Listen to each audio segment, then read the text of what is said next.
Мен көп байкайм, баратып, кадимиде эле машинаны токтотуп, светофорго башын чыгарып, айнектенби, эшикти ачып, түкүрүп, какырып, ыргытып коюп кете берет. Ошого жаза барбы? 1000 сом штраф ал боюнча бар.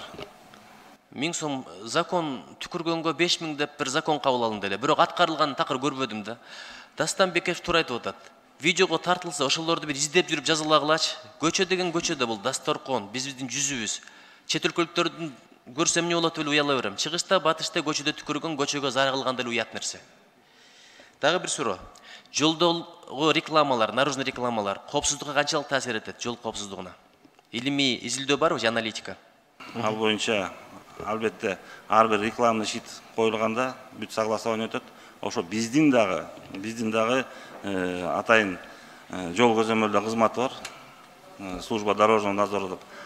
Сөзсүз түрдө барып обследование кылып турган уруксатын берет. Анын өзүнүн стандарты бар, снипи бар, снипка ылайык келген. Анан снипка ылайык келбегендер, мурун коюлгандардын биз бир тобун осенний, весенний обследование кылып туруп алып турабыз. Биз предписание берип туруп демонтаж кылып турабыз. Азыр уруксат берсеңиз менде деле эмелер бар. Бүгүнкү күнгө канча рекламный щит демонтаж болду деп. Бүгүнкү күнгө 6 айда биз деген 94 рекламный щитти демонтаж кылыптырбыз. Бир жолу баягы жылаңач кыздардын сүрөттөрүн кошо алып койгулачы, шылтоо шына менен. Ыйман адепке иштеп койсоңор ошондойчу.